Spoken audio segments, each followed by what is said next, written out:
اچھا اب مشکل یہ ہے کہ کچھ لوگ روزہ وغیرہ تو کوئی نہیں رکھتے مگر حلوہ ضرور پکاتے ہیں 15 شعبان کو، شب رات دھوم دھام سے مناتے ہیں۔ اب ہماری قوم کی اکثریت اس بات سے بالکل غافل ہے، بھولی ہوئی ہے یہ جو ابتدائے شعبان ہے اس کے روزے کتنے فضیلت والے ہیں، لیکن حلوہ پکانے کی جو رسم ہے وہ بہت لوگوں کو پتا ہے۔ اچھا اب بعض لوگ یہ بھی کہتے ہیں کہ یہ مردوں کی عید ہے۔ جی کسی نے سنا ہے یہ پہلے؟ افسوس کہ ایسی میں نے آپ کو بتا دی ایک غلط بات، لیکن معاشرے میں کچھ جگہوں پر یہ مشہور ہے، تو یہ ہے کہ اس کو مردوں کی عید کہا جاتا ہے۔ تو اس ضمن میں بھی یہ ویسے بنیادی طور پر اس دن وہ ختم کا حلوہ ہی پکاتے ہیں اور مردوں کو ثواب پہنچانے کے لیے، اور اس قسم کی رسومات جو ہیں وہ ادا کی جاتی ہیں۔ اور اس کے لیے دلیل کیا دیتے ہیں؟ بعض کا خیال یہ ہے کہ نبی صلی اللہ علیہ وسلم کا دندان مبارک احد کی جنگ میں شہید ہوا تھا، تو اس وقت آپ سے روٹی نہیں کھائی جاتی تھی، آپ کو حلوہ پکا کر دیا گیا تھا، تو اس لیے ہم بھی حلوہ پکاتے ہیں، یعنی وہ اس سے ریلیٹ کرتے ہیں اس حلوے کو۔ آپ کو معلوم ہے جنگ احد کب ہوئی تھی؟ شاباش، شوال 2 ہجری میں ہوئی تھی۔ اب شعبان تو تھا ہی نہیں، یعنی جنگ احد 15 شعبان کو تو ہوئی نہیں، ٹھیک ہے نا؟ تو اب یہ کہنا کہ ہم اس لیے حلوہ کھا رہے ہیں ثواب سمجھ کے کہ وہ آپ صلی اللہ علیہ وسلم نے کھایا تھا اس دن۔ اور دوسری بات یہ ہے کہ عربوں کے ہاں یہ جس قسم کا آپ حلوہ پکاتے اور کھاتے ہیں اور جو رسم مناتے ہیں، اس طرح کا حلوہ یہ عرب ڈش نہیں ہے۔ بیسیکلی اس طرح کے حلوے کی ریسیپی فرق ہے، یعنی لفظ حلوہ جو ہے وہاں سویٹ کے لیے، مٹھائی کے لیے بھی استعمال ہوتا ہے اور سویٹس کے لیے بھی استعمال ہوتا ہے، اور گھر میں پکائے ہوئے حلوے کے لیے بھی ہو سکتا ہے، ٹھیک ہے؟ لیکن یہ جو ہم عام طور پر سوجی کا حلوہ پکاتے ہیں اور ایک خاص طرح سے رنگ وغیرہ بھی ڈال لیتے ہیں بعض اوقات اس میں، تو یہ ہمارے اپنے ذائقے ہیں اور اپنے کھانے پینے کے سلسلے، اور پوری اس کا تو آپ سوچیں بھی نہ۔ آپ کو معلوم ہے صحابہ کرام نے پہلی دفعہ میدے کی روٹی کب دیکھی تھی؟ نبی صلی اللہ علیہ وسلم کے زمانے میں کبھی میدے کی روٹی پکی ہی نہیں تھی، پکائی ہی نہیں گئی تھی، اور آپ خود کیا تناول فرماتے تھے؟ جو کی روٹی، ان چنے آٹے کی روٹی۔ آپ کس شوق میں پوریاں پکاتے ہیں پھر؟ یہ کون سی سنت ہے؟ ویسے ٹھیک ہے اپنے رواج کے لیے آپ پکائیں، مگر ایسی چیزوں کو اوائڈ ہی کریں تو بہتر ہے۔ تو اس لیے یہ کہنا کہ اس دن حلوہ پوری پکانا اس کی کوئی دلیل ہے یا اس کے پیچھے کوئی سنت ہے یا ثواب ہے، تو نہیں، یہ پھر ایک طرح سے بدعت ہو جاتی ہے۔ اچھا بعض لوگوں کا خیال یہ ہے کہ اگر کوئی شب رات سے پہلے فوت ہو جائے اور اس کے نام پر حلوہ پوری نہ پکائی جائے تو وہ شخص اس وقت تک مردوں میں ہی نہیں شامل ہوتا، پتہ نہیں کہاں رہتا ہے وہ۔ پھر آپ اس کے نام پہ پکا رہے ہیں، کتنا ظلم ڈھا رہے ہیں کہ اس کو مردہ ثابت کرنے لگے ہیں یا مردوں میں شامل کرنے لگے ہیں۔ اسے رہنے دیں کہیں جیتوں میں۔ پھر جی ہاں، قبروں کی لپائی ہوتی ہے باقاعدہ۔ یہ پچھلے سال میں ملتان میں تھی اور میں نے خود دیکھی اور کچھ تصویر وغیرہ بھی دور سے اتاری کہ جو لوگ، یعنی مجھے یاد ہی نہیں تھا کہ آج 15 شعبان ہے، تو صبح کے وقت ہم گھر سے نکلے، اتنے لوگ قبرستان میں، اتنے لوگ، میں نے کہا خیر ہو، اتنے لوگ نعوذ باللہ کوئی اندر دفن ہو رہے ہیں، یہ کیا ہو رہا ہے؟ سچ مجھے پہلے نہیں سمجھ آئی کہ اتنا کیوں اس میں رش ہے نا۔ پھر تھوڑا سا ہم آگے گلی، وہ ہمارے ایک رشتے دار ہیں، ان کا گھر اس طرح ہے کہ جب ان کے گھر سے نکلتے تو گلی کے دائیں بائیں قبرستان ہے، پھر باہر مین سڑک پر آ جاتے ہیں تو پھر وہاں سے بھی نظر آتا ہے۔ جب ہم گلی سے نکل کے مین سڑک پہ پہنچے تو وہاں ایک سبیل لگی ہوئی تھی، تو اس سے پتا چلا کہ یہ عید کی طرح کا کوئی موقع ہے، اور پھر لوگ باقاعدہ لپائی کر رہے تھے، بچے بھی اور بڑے بھی قبریں لیپ رہے تھے، اور پھر کو پھول ڈال رہے تھے، اور کوئی رات کو وہ چراغاں کر رہے تھے۔ اب میں یہ سوچ رہی تھی کہ اگر ساری قوم سال میں ایک دن قبرستان کی صفائی کرنے لگتی ہے یا قبرستان میں جا کے لپائی اور اس پہ لگ جائے، تو آپ دیکھیں کہ باقی کام کتنے رہ جائیں نا۔ اور پھر ہوتا کیا ہے، جب تک وارث جیتے ہیں کوئی لپائی آ کے کر دیتا ہے، جب وہ بھی چلے جاتے ہیں تو ختم ہو جاتا ہے سلسلہ۔ اب قبروں کو پکا کرنا یا ان کی بار بار لپائی کرنا، یہ بھی کوئی سنت نہیں ہے۔ قبروں کو اونچا کرنا اور ان کو بہت نمایاں کرنا اور ان کی بہت اس طرح کی کیئر کرنا جو ہے، اس کا ہمارے دین میں تصور نہیں ہے۔ مردوں کا احترام لازم ہے، اس کے لیے اچھی گہری قبر کھودنے کے لیے کہا گیا، کھود کے پھر اس کے سائڈ پر زمین کھود کے بغلی قبر کا بھی حکم آتا ہے۔ وہ زیادہ بہتر ہے بنسبت اس کے کہ آپ تھوڑی سی قبر کھود کے اور پھر اوپر سے سنگ مرمر لگائیں یا کوئی اور، یہ چیزیں پھر ایکسٹرا ہیں. اس سے وقت بھی سرمایہ بھی ضائع ہوتا ہے. مردوں کو جو چیز فائدہ دیتی ہے وہ حلوہ پوری نہیں ہے، وہ آپ کی دعا ہے، جس کے لیے آپ 15 شعبان کا انتظار نہ کریں. کب کریں وہ دعا؟ ہر روز کریں. ہر روز نماز پڑھیں اور کہا کریں ربنا اغفر لی ولوالدی وللمؤمنین. اس میں سارے قبروں والے آ جاتے ہیں. وللمؤمنین یوم یقوم الحساب. صرف قبروں کے اندر والے نہیں آتے، باہر والے بھی آتے ہیں. المؤمنین، اتنی تو گرامر پڑھ لی ہے نا. ال لگ جائے اور پھر جمع کا بھی ہو ساتھ، سارے مومن آ جاتے ہیں، زندہ ہو کے، من الاحیاء والاموات، سب آ جاتے ہیں. تو بنیادی طور پر اس رات میں نہ تو کوئی حلوہ پکانے کا حکم ملتا ہے اور نہ ہی دن کو قبروں کی لپائی کا حکم ملتا ہے، اور نہ ہی اس قسم کی کوئی خاص اس دن کی کوئی عید ہے. اور پھر اسی طرح یہ ہے کہ بعض لوگ اپنے گھروں کی خاص صفائی کرتے ہیں اس دن. ہو سکتا ہے آپ لوگ نہ کرتے ہوں، لیکن یہ رواج بھی ہے. اور ایک مخصوص جگہ پہ حلوہ چپاتی رکھتے ہیں، یہ لپائی وغیرہ کر کے، تو ایک خاص کارنر جیسے ہوتا ہے. اور بعض لوگ اس کے ساتھ موسمی پھل اور مٹھائیاں وغیرہ بھی اس جگہ یعنی ایک سجاوٹ کرتے ہیں، بوفے کی طرح بنا لیتے ہیں اس کارنر کو. اور پھر ساتھ یہ بھی کہتے ہیں کہ لبان اگر بتی بھی تھوڑی سی ساتھ جلاتے ہیں کہ یہ مردوں کی فاتحہ ہو رہی ہے. آپ دیکھیں کہ مردے کو کیا کیا چیز فائدہ دیتی ہے. جب ایک شخص فوت ہو جاتا ہے تو کیا کیا چیز کرنی چاہیے؟ جی آپ فرمائیے. انسان قبر میں تنہا اترتا ہے، صرف ایک چیز ساتھ اترتی ہے اور وہ انسان کا اپنا عمل ہے. ٹھیک ہے، باقی 2 چیزیں واپس آ جاتی ہیں، اولاد اور مال. جیسے غلام وغیرہ ہو یا اور کوئی گاڑی جس پہ لے گئے اس کو، یا اس کے علاوہ بھی اگر کوئی چیز ہے تو یہ 2 چیزیں جو ہیں واپس آ جاتی ہیں، مال اور اولاد. باقی عمل ساتھ اترتا ہے. ایک چیز، صرف ایک چیز، اگر وہ تھوڑے بہت کمی بیشی ہے تو پیچھے والے اب اس کے حصے کے عمل تو نہیں کر سکتے، لیکن نمبر 1 دعا کر سکتے ہیں جو مردے کو فائدہ دے گی. اور اس کے لیے آپ اس دن سے دعا شروع کیجئے جس دن سے وہ فوت ہوا، اور ہر روز کیجئے، اور اس میں آپ دیر نہ کیجئے، کرتے رہیے. دوسری چیز، علم ينتفع به، ایسا علم جس سے لوگ فائدہ اٹھائیں، یعنی اس کے نام پر سے مراد یہ کہ اس کی طرف سے آپ کیا کریں، کسی بچے کو پڑھا دیں، کوئی اسکول بنوا دیں، کوئی کتابیں آپ لے کے لوگوں کو کوئی لائبریری میں رکھوا دیں، کوئی بھی علم کا کام، یا اس نے خود جو کچھ پڑھایا تھا اپنے اسٹوڈینٹس کو، یا کتابیں لکھی، یا کوئی اور اسی طرح کی چیز تیار کی. اور تیسری چیز جو اس کو فائدہ دیتی ہے وہ کیا ہے؟ صدقہ جاریہ.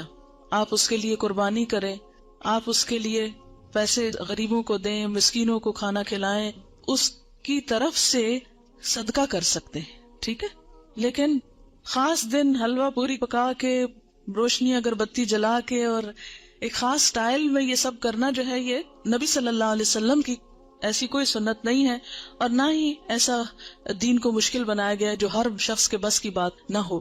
یعنی ہمارا دین ایسا نہیں کہ کچھ لوگ تو اس پر عمل کر سکے اور کچھ اس پہ عمل کے قابل ہی نہ ہو. اب ہر شخص تو حلوہ پوری پکا نہیں سکتا. مثلا میں حلوہ تو شاید پکا لوں اگر پوری نہ پکا سکوں. آپ میں سے میرے خیال اکثریت روٹی بھی نہیں پکانا جانتی ہوگی. جب سے میں ہاسٹل میں رہ رہی ہوں تو میں نے اکثر لڑکیوں کی روٹی بنانی ٹیسٹ کی ہے، اور صحیح روٹی نہیں بنانی آتی، جو ہم میں سے ہر کوئی ہر روز کھاتا ہے. ہمارا اسٹیپل فوڈ ہے. کچی روٹی پکاتے ہیں، جلی بھی پکاتے ہیں، صحیح روٹی نہیں پکانی آتی. تو اب آپ دیکھیں کہ اگر روٹی نہیں بنانی آتی تو پوری کس کو بنانی آتی ہوگی. ٹھیک ہے نا.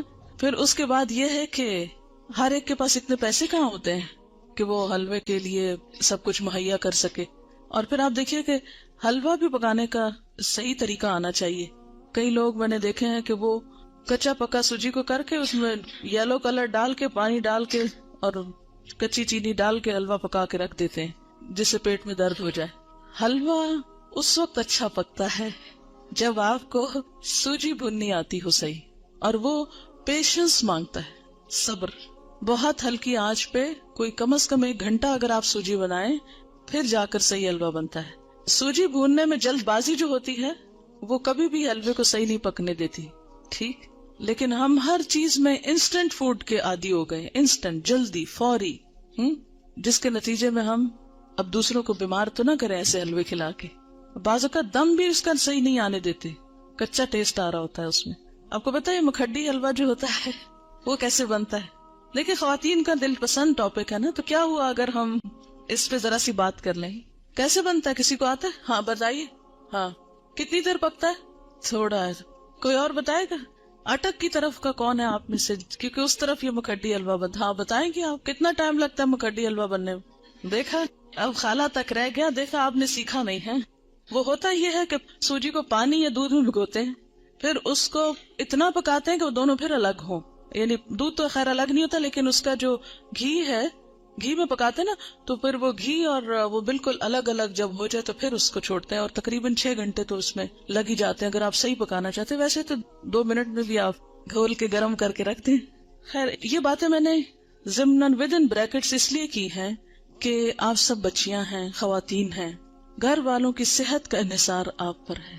اگر آپ کو صحیح کھانا پکانا آتا ہوگا اور صبر بھی ساتھ آتا ہو تو پھر آپ کے گھر والے صحت مند ہوں گے، اور وہ صحت مند ہوں گے تو آپ کو دین کا کام کرنے کا وقت ملے گا.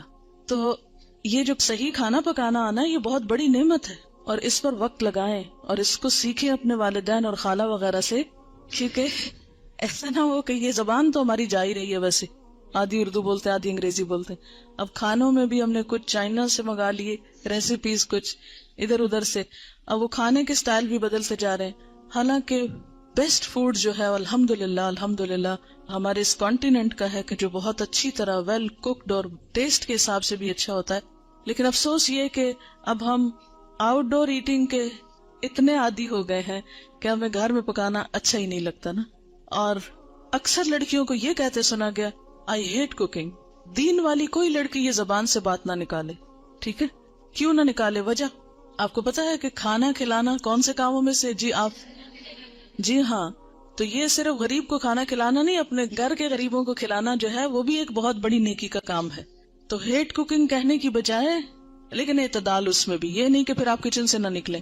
اور اس میں کہ سادہ غذا ہو لیکن ویل کوکڈ، نیوٹریشس، جس سے آپ کی صحت، آپ کے بچوں کی صحت درست رہے. اگر وہ درست رہے گی انشاءاللہ آپ کے پاس وقت زیادہ ہوگا، پھر آپ دین کا کام زیادہ اچھی طرح کر سکیں گے.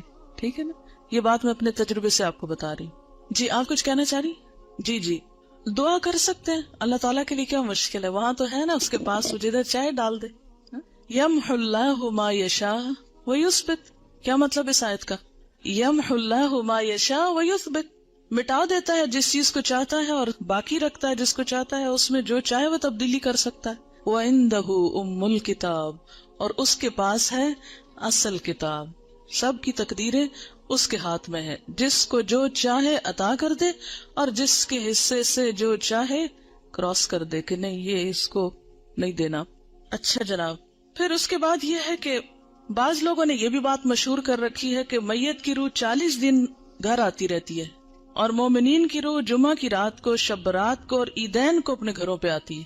یہ بات مشہور ہے کہ اس دن روحیں آتی ہیں. ایک تو جمعرات کے دن آتی ہیں، اور ایک جو ہے عیدوں کو آتی ہے، اور شبرات کو آتی ہیں. حالانکہ اس کے پیچھے کوئی دلیل نہیں ہے، یہ ہمارا اپنا خیال ہے. دیکھیں وہ کس لیے آئیں گے، کیا کرنے آئیں گے؟ ان کا دنیا سے کوئی رشتہ، کوئی تعلق، ان کو تو کوئی انٹرسٹ ہی نہیں رہتا یہاں سے. جو نیک لوگ ہوتے ہیں وہ کہتے ہیں شکر ہے ہماری جان چھوٹی اس مصیبتوں کے گھر سے، اس قید خانے سے. اور جو برے لوگ ہوتے ہیں وہ جتنا بھی چاہیں کہ آ کے واپس کوئی اچھا عمل کر سکے تو آ نہیں سکتے. سورۃ المؤمنون میں آپ نے ایک آیت پڑھی ہوگی، وَمِن وَرَائِهِمْ بَرْزَخٌ إِلَى يَوْمِ يُبْعَثُونَ. جو روح ایک دفعہ آگے چلی گئی، ان کے پیچھے برزخ حائل ہو گیا، پردہ حائل ہو گیا. کب تک؟ إِلَى يَوْمِ يُبْعَثُونَ، اس دن تک جبکہ یہ بالکل ایسے جیسے بچہ پیدا ہونے کے بعد واپس نہیں ماں کے پیٹ میں جا سکتا، ایسے ہی دنیا سے جانے کے بعد انسان دنیا میں نہیں آ سکتا. اتنا ہی محال ہے. جیسے بچے کی پیدائش میں ماں کو ایک تکلیف اٹھانی پڑتی ہے نا، تو مرتے وقت جب انسان کی روح نکلتی ہے تو خود اس کو یہی کرب سے گزرنا پڑتا ہے. تو روح بھی آپ دیکھیں کہ بہت سے وہ لوگوں کے مرتے وقت کے حالات سنے ہوں گے، پڑھے ہوں گے. ایک ڈاکٹر مودی شاید اس نے 120 لوگوں کے موت کے واقعات لکھے ہوئے ہیں. تو وہ تجربہ یہ بتاتے ہیں کہ جیسے ایک گیٹ کھلتا ہے اور اس میں ہم جا رہے ہیں، ٹریول کر رہے ہیں، آگے کو جا رہے ہیں. تو بات یہ ہے کہ جو آگے چلا جاتا ہے وَمِن وَرَائِهِمْ بَرْزَخٌ، پیچھے آڑ آ جاتی ہے اور دروازہ بند کر دیا جاتا ہے. اب دنیا میں نہیں کوئی آتا، اور انہوں نے کرنے بھی کیا آنا ہے. اور کہیں سے ثابت بھی نہیں ہے قرآن سے کہ روحیں ہمارے گھروں میں واپس آ کے رہتی ہیں. ٹھیک ہے نا. اور آپ ذرا سوچیں تھوڑی دیر کے لیے کہ اگر آپ کو مرنے کے بعد آپ کے گھر میں بار بار آنے کی اجازت دی جائے تو آپ کا حال کیا ہوگا؟ بتائیے ذرا. آپ دیکھیں گے آپ کا سامان کسی کے پاس چلا گیا، آپ کی چیزیں کسی نے توڑ دی ہیں، آپ کی چیزیں کسی نے پھینک دی ہیں، خراب کر دی ہیں، تو آپ دیکھ دیکھ کے کیا کریں گے؟ ذرا سوچیں، اپنے آپ کے لیے سوچیں کہ آپ مرنے کے بعد پھر آئے دنیا میں، اور عید کو بھی آتے ہیں، اور شبرات پہ بھی آتے ہیں، اور جمعرات کو بھی آتے ہیں، اور 40ویں پہ بھی آتے ہیں. تو پھر آ کے آپ کیا کرتے ہیں؟ کیا کریں گے؟ آ کے کتنی حسرتیں ہوں گی نا.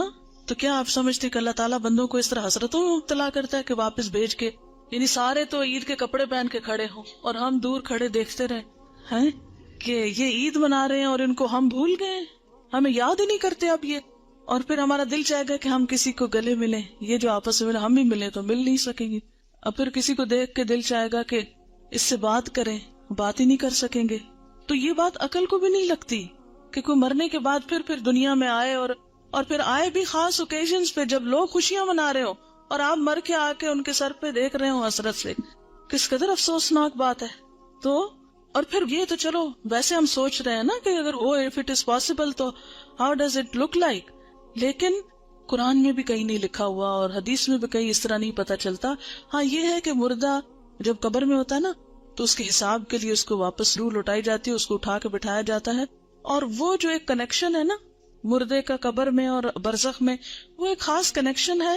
جیسے ہمارے پاس ایک ٹیلی فون ہے اور ایک کسی اور جگہ پر ہے تو وہ ایک خاص وائر کے ذریعے کنیکشن ہے. تو جسم اور روح کا ایک کمیونیکیشن کو ہو سکتا ہے آپس میں، لیکن وہ قبرستان کی حد تک ہو جائے تو ہو جائے، کیونکہ وہاں سزا جزا کا ایک کنسپٹ موجود ہے قبروں کے اندر. لیکن عام گھروں میں اور گھروں کے اندر آ کر، اور پھر یہ کہ کچھ روحیں بھٹکتی ہیں اور کچھ روحیں دوسروں کے اوپر مسلط ہو جاتی ہیں، اور یہ سب جنات ہوتے ہیں جن کو انسانی روحیں سمجھ کر وہ کیا جاتا ہے. اور بعض اوقات شیاطین دھوکہ دیتے ہیں انسانوں کو، کیونکہ بعض لوگ کہتے ہیں نا مجھے بالکل ابھی خوشبو آئی تھی اور مجھے ایسے لگا جیسے مجھے کسی نے آواز دی ہے، اور مجھے بالکل وہ تو میرے بھائی جیسا ہی تھا، کوئی مجھے ہیولا نظر آیا گھر میں، اور یہاں خانہ کعبہ میں نظر آیا فلاں، وہ تو فوت ہو چکا. یہ سب اگر آپ نے سائیکالوجی پڑھی بھی ہو تو اس میں آپ نے پڑھا ہوگا، التباس کے بارے میں پڑھا ہوگا، ہیلوسینیشن وغیرہ کے بارے میں. خیر وہ ایک اور ایکسٹریم پہ لے جاتے ہیں. لیکن بیسیکلی یہ ہے کہ جو شیاطین ہوتے ہیں، جنات ہوتے ہیں، وہ بھی بعض اوقات انسان کو دھوکہ دیتے ہیں، ایسی باتیں ان کو بھٹکانے کے لیے، بہکانے کے لیے، ان کا عقیدہ خراب کرنے کے لیے، بگاڑنے کے لیے ان کو بھول بھلائیوں میں ڈالتے ہیں، ان شکلوں میں آ جاتے ہیں. ٹھیک ہے نا. تو جو چیز قرآن سنت سے ثابت نہیں، بس اس پہ خاموشی اختیار کی جائے، نہ کہ اس کے آگے ایک نیا دین گھڑ لیا جائے اور پھر کھانے پکا لیے جائیں. اب دیکھیں مردہ خود تو وہ حلوہ کھا نہیں سکتا اور ہم اس کو خوش کرنے کے لیے حلوہ بنا رہے ہیں. اب مثلاً آپ کسی کے گھر میں جائیں اور وہ کہ ہم نے آپ کو خوش کرنے کے لیے یہ سب کچھ پکایا ہے اور کھانے نہ دیں آپ کو، یا آپ کھا نہ سکیں اس کو، آپ کتنے خوش ہو کے لوٹیں گے؟ اچھا بعض لوگ ایک مغالطہ دیتے ہیں، وہ کہتے ہیں یہ جو آتا ہے نا تنزل الملائکۃ والروح فیہا باذن ربہم من کل امر سلام، کہ لیلۃ القدر میں روح اترتا ہے. تو اب آپ بتائیں کہ اس روح سے مراد کون سا ہے؟ اگر اس روح سے مراد مرے ہوئے لوگوں کی روح ہے تو پھر ان آیتوں کے بارے میں کیا کہیں گے؟ نزل بہ الروح الامین، روح سے مراد کیا ہے قرآن پاک میں؟ جبرائیل علیہ السلام کے لیے یہ لفظ استعمال ہوا ہے، اذ ایدتک بروح القدس قل نزلہ روح القدس نزل بہ الروح الامین تعرج الملائکۃ والروح یوم یقوم الروح والملائکۃ صفا. اور پھر تنزل الملائکۃ والروح سورۃ القدر میں. تو یہ جو روح اترتی ہے اس سے مراد مردوں کی روحیں نہیں ہیں، یہ خاص روح مراد ہے، اور اس سے مراد جبریل امین ہے. ٹھیک ہے. اسی لیے خود قرآن پاک پڑھنا کتنا ضروری ہے، ورنہ اس طرح کی باتوں سے لوگ عموماً کیا ہوتا ہے.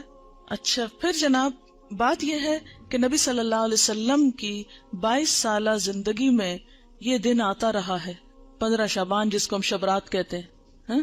لیکن کبھی بھی آپ نے یہ کام نہیں کیے، نہ کوئی آتش بازی کی ہے اور نہ ہی کوئی حلوے پکائے ہیں، نہ ہی کوئی اس قسم کے اور کوئی تصورات ہمیں دیے ہیں، نہ اپنے عمل سے اور نہ ہی اپنے قول مبارک سے. اور یہ جو اس رات کو چراغوں کی روشنی ہے یہ بھی اسراف میں شامل ہوتی ہے. لوگ گھروں پر موم بتیاں لگاتے ہیں نا، کبھی دیکھیے موم بتیاں، اور پھر اس کو بھی آہستہ آہستہ عید کا نام دے دیا ہے. اب دیکھیں کہ عیدیں بڑھانے پر بہت ہمارا زور ہو گیا. مثلاً عید میلاد النبی ایک بنا لی ہے، ایک شبرات کو مردوں کی عید کہہ کے عید بنا لیا ہے، 2 عیدیں پہلے تھی جو آپ صلی اللہ علیہ وسلم نے بنائی، وہ تو اصل عید ہے. تو کیا یہ زیادتی کی بات نہیں ہے کہ دین میں اضافے کرتے چلے جا رہے ہیں؟ یعنی آپ نے تو اس کو عید نہیں کہا، نہ سیلیبریٹ کیا، اور ہم اس کو عید کے طور پہ سیلیبریٹ کر رہے ہیں. اصل میں ہندوؤں کے ہاں ایک دن ہوتا ہے دیوالی کا، اس میں اس قسم کے کام ہوتے ہیں. مخصوص گھر لیپا پوتی کرتے ہیں، مخصوص کارنر پہ کھانے حلوے پکا کے رکھتے ہیں، شراغاں کرتے ہیں. اب ہمیں اسلام میں آ کر کچھ اس قسم کے فنکشنز کرنے تھے اور کچھ ایسے ہمیں آلٹرنیٹ تلاش کرنے تھے، تو وہ ہم نے اس شکل میں کر لی. کیونکہ ہم لوگ بیسیکلی تو سب یہاں جو ہمارے آبا و اجداد ہیں وہ ہندوؤں سے مسلمان ہوئے نا، یا سکھوں سے مسلمان ہوئے، کیونکہ اس علاقے کے لوگ جو ہیں بنیادی طور پر یہاں کا جو ہندوازم ہے یہ قدیم ترین مذہب ہے اس علاقے کا. تو ان کی اولادیں ہونے کے ناطے سے پھر بہت سے لوگ جب اکثریت میں مسلمان ہونے لگتے ہیں تو عموماً کیا ہوتا ہے، وہ کلمہ تو پڑھ لیتے ہیں لیکن طریقے وہی ہوتے ہیں، اور بعض اوقات نئے دین میں آ کر بھی پرانے دین کی چیزوں کو کہیں نہ کہیں فٹ کر دیتے ہیں. جیسے نئے گھر میں آپ جاتے ہیں تو پچھلے گھر کی چیزیں کہیں نہ کہیں لٹکا دیتے ہیں، کوئی ادھر کوئی ادھر. تو یہی کچھ ہمارے ساتھ بھی ہوا ہے. اور پھر یہ ہے کہ آتش بازی جو ہے اس میں جان کا نقصان بھی ہے، مال کا نقصان بھی ہے، ویسے بھی خطرہ ہے کہ کسی کو آگ لگ نہ جائے، یا خاص طور پر جو فائر ورکس کرتے ہیں. یہ تھی چند باتیں جو اس حوالے سے آپ سے کرنا تھی. اس کے ساتھ ہی جو کچھ کوشچنز ہیں میں ان کے جواب دے دیتی ہوں. ایک اور غلط فہمی بھی اس دن کے بارے میں ہے جس کا ذکر کرنا ضروری ہے. بہت سے لوگ یہ سمجھتے ہیں کہ اس رات کو تقدیر کے فیصلے ہوتے ہیں، 15ویں شعبان کو، ٹھیک ہے، کہ تقدیر لکھی جاتی ہے، اور اس کو کر دیتے ہیں مکس کس کے ساتھ؟ لیلۃ القدر کے ساتھ. لیلۃ القدر جو ہے وہ رمضان کی رات ہے. قدر کا کیا معنی ہے؟ نمبر 1 تقدیر، نمبر 2 اندازہ، نمبر 3 تنگ ہونا. اس رات اتنے فرشتے اترتے ہیں کہ زمین تنگ ہو جاتی ہے ان کے لیے. نمبر 2 یہ کہ وہ بڑی قدر و قیمت والی رات ہے کہ قرآن نازل ہوا تھا، انا انزلناہ فی لیلۃ القدر. اچھا، تیسری بات یہ ہے کہ اس لیلۃ القدر میں تقدیر جو ہے بندوں کی وہ فرشتوں کے حوالے کی جاتی ہے. تنزل الملائکۃ والروح فیہا باذن ربہم من کل امر. تو سارے امور جو ہے زمین پہ جن کی ایگزیکیوشن ہونی ہے وہ فرشتوں کے سپرد، یعنی سال کا بجٹ دیا جاتا ہے. یہ سارے کام رمضان کے آخری عشرے کی کسی ایک طاق رات کو ہوتے ہیں جس کو لیلۃ القدر کہا جاتا ہے. یہ 15 شعبان کو نہیں ہوتے. ٹھیک ہے، بات یہ ہے کہ قرآن پاک میں آتا ہے وَمَا نَهَاكُمْ عَنْهُ فَانْتَهُوا، جس چیز سے نبی صلی اللہ علیہ وسلم روکے اس سے رک جاؤ. ٹھیک ہے، تو آپ جب روکتے ہیں ایک بات سے کہ 15 کے بعد نہیں روزے رکھو، تو پھر ہم یہ نہیں کہیں گے چونکہ آپ نے رکھے تو ہم آپ کی سنت فالو کر رہے ہیں. ٹھیک ہے، اچھا یہ لکھے ہوئے سوالوں کے جواب دے دیں. شعبان کے پہلے 15 دنوں میں پورے 15 دن کے روزے رکھ سکتے ہیں اگر آپ چھٹی نہ کر لیں روزہ رکھ کے، یا دیر سے نہ آنا شروع کر دیں. کیونکہ ہوتا یہ ہے کہ آپ پھر ایڈوانٹیج لے جاتے ہیں کہ ہم روزے سے ہیں اس لیے ہم نے ہوم ورک نہیں کیا یا ٹیسٹ نہیں دے رہے. اگر کوئی یہ پوچھے کہ ہم کیا کریں اس دن 15 شعبان کو، نہیں لوگوں کو عادت ہو گئی ہے ختم وغیرہ کرنے کی، تو اس لحاظ سے وہ پوچھیں کہ پھر اس دن کیا کریں، تو ان کو کیا جواب دیں؟ کیا جو پکا کر گھر حلوہ چاول وغیرہ بھیجے تو اس کو کھا لیں؟ ہم دیکھیں بدعت کا کھانا ہے، ٹیکس کی قسم کا ہے. پہلی بات تو یہ ہے کہ انہیں کہیں وہی کریں جو روز کرتے ہیں، نمازوں کی پابندی کریں، صدقہ خیرات جیسے روٹین میں کرتے ہیں. کیونکہ جو دن اللہ کے رسول صلی اللہ علیہ وسلم نے مخصوص نہیں کیا کسی خاص عبادت کے لیے، اس کو اپنی طرف سے بتا کے اچھا آپ یہ کر لیں یہ کر لیں یہ کر لیں، تو یہ بھی درست نہیں ہوگا. آپ کیا بتائیں جو روز کرتے ہیں وہی اس دن کریں، کیونکہ نبی صلی اللہ علیہ وسلم سے کوئی خاص عمل ثابت نہیں ہے. اگر والدین اور شوہر روزے اس ماہ میں منع کریں تو کیا ان کی بات مان لی جائے؟ نفلی روزے میں شوہر کی اجازت ضروری ہے، تو یہ نفلی روزے ہیں، ٹھیک ہے نا. اللہ یہ کہ آپ کو فرض پورا کرنا ہے، پچھلا قضا کرنا ہے، وہ تو پھر آپ نہیں کسی کی بھی مانیں گے. لیکن نفلی روزے میں بیوی کے لیے شوہر کی اجازت ضروری ہے لیکن والدین کی ضروری نہیں ہوتی. What's your grandson's name؟ چلے میں آیت ایک پڑھتی ہوں، آپ بتائیے. لم نجعل له من قبل سمیا. جی یہ نام اللہ تعالیٰ نے خود رکھا تھا نا حضرت یحییٰ کا. چلیے، اگر کسی عورت کے پچھلے رمضان کے فرض روزوں کی قضا باقی ہو، وہ روزے رکھنے کی طاقت رکھتی ہو، تو 15 کے بعد رکھ سکتی ہے یا قطعی ممنوع؟ دیکھیں قطعی ہے یا نہیں، جب پسندیدہ یہی ہے کہ نہیں رکھے، الا یہ کہ قضا رہتے ہیں تو کچھ قضا پہ شوال میں جا رکھے. ٹھیک، روحیں اگر اس طرح نہیں آتی تو پھر ان کے بارے میں آپ کیا کہیں گی جو لوگ روحوں کو بلاتے ہیں اور ان سے باتیں کرتے ہیں؟ میں نے خود بھی کئی دفعہ یہ ایکسپیرینس کیا ہے یہ ایکسپیرینس میں بھی کر چکی ہوں، ایسی بات نہیں ہے، لیکن یہ سب جنات ہیں. مرے ہوئے لوگوں کی روحیں نہیں آتی، جنات ہوتے ہیں جو آس پاس گھومتے پھرتے رہتے ہیں، جن کو ہمارے حالات پتا ہوتے ہیں، اور وہ اس کے اندر آ کے جو باتیں ہمیں معلوم ہوتی ہیں وہی وہ ہم جو پوچھتے ہیں وہ کچھ نہ کچھ اوٹ پٹانگ بتاتے رہتے ہیں. It's just waste of time, کوئی فائدہ نہیں، علم لا ینفع ہے. اور کئی لوگ 40 دن تک لائٹ نہیں آف کرنے دیتے کہ جو فوت ہوا شخص ہے وہ واپس آتا ہے. تو دیکھیں آپ کو اندھیرے میں اپنے گھر کا راستہ ملتا ہے؟ اتنی جب ڈارک رات ہو جاتی ہے، چلو شہر میں تو پھر بھی روشنی ہوتی ہے، گاؤں وغیرہ میں تو اندھیرا ہو جاتا ہے. چلو کوئی بات نہیں، وہ تو غریب کو، لیکن 40 دن نہ مقرر کرے. جتنی توفیق ہے 1 دن میں دے دیں، 2 دن دیں، 40 دیں، سارا سال دیں، ساری زندگی دیں، صدقہ کرنے میں کوئی حرج نہیں ہے. لیکن مخصوص نہ کریں کہ صرف 40 دن، اور وہ بھی ایک مخصوص جگہ پر ہی بھیجنا ہے اور پکا کے بھیجنا ہے. آپ کچا راشن بھی دے سکتے ہیں، آپ کسی کو کپڑا بھی دے سکتے ہیں، آپ کتابیں لے کے دے سکتے ہیں، آپ کہیں کسی بیمار کا علاج کرا سکتے ہیں. یعنی صدقے کی تو بہت ساری قسمیں. دیکھیں یہ شب رات، شب کا مطلب بھی رات ہے اور رات کا مطلب بھی رات ہے. کیا وہ رسا اپنے مردے رشتہ داروں کی کچی قبروں کو سال میں کسی دن بھی لیپ کر سکتے ہیں اگر کوئی خاص دن مقرر نہ کریں، بلکہ اس نیت سے کریں کہ قبر بیٹھ نہ جائے، دب نہ جائے. دیکھیں اس میں اصول یہ ہے کہ مردے کی جو حرمت ہے، ٹھیک ہے نا، مرے ہوئے انسان کی بہت عزت ہے، حرمت ہے، اسی لیے اس کو نہلاتے ہیں. حالانکہ مر گیا تو آپ کہیں اب تو مر گیا، کیا فائدہ اس نے جانا تو مٹی میں نہلانا کس لیے. لیکن کتنا احتیاط سے نہلاتے ہیں، صاف ستھرا کرتے ہیں، پوچھتے ہیں، کفن میں لپیٹتے ہیں، پھر زمین میں اس کو دفن کرتے ہیں. یہ سب کچھ کس لیے ہے کہ انسان جانوروں کا نشانہ نہ بنے. اگر ایسے ہی جا کے رکھ آئیں کہیں ہم مردے کو، دفن نہ کریں تو کیا ہوگا؟ جانور کھا جائیں گے نا اس کو، کوے ٹھونگے ماریں گے اس کی آنکھوں میں، اس کا دماغ پھاڑیں گے، کتنا اس کا. وَلَقَدْ كَرَّمْنَا بَنِي آدم، بنی آدم کو ہم نے عزت عطا کی ہے. انسان خواہ زندہ ہو یا مردہ، اس کی عزت ہے، حرمت ہے. تو دفنانے کی حکمت کیا ہے؟ حرمت نہیں پامال ہو. مٹی سے بنا ہے، مٹی میں واپس چلا جائے، وہ اس کے لیے معزز ترین مقام ہے. ٹھیک ہے نا. اب اگر کہیں آپ دیکھتے ہیں کہ قبر اس طرح بارش میں بھیگ گئی کہ جسم ایکسپوز ہو گیا مردے کا، تو اس کو دوبارہ دبانا، اس کے اوپر مٹی ڈالنا، اس کی لپائی اگر کرنا چاہیے کچھ بھی، تو دیٹس اوکے. یعنی اس حد تک تو ٹھیک ہے. آپ کو معلوم ہے ایک سیلاب آیا تھا، اس میں مجھے بتایا گیا تھا ایک علاقہ ہے شاید پنڈ دادن خان یا کون سا، کہ اس میں اتنا زور کا سیلاب تھا کہ زندہ گائے بھینسیں تو جو ڈوبی سے ڈوبی، جو مردے تھے وہ قبروں سے نکل کے تیرنے لگے تھے. جی ایسا ہوا تھا. یہ لئی نالے کا جو تھا، جی آپ نے دیکھا یا سنا اس وقت جب یہ ایسا دیکھا بھی تھا.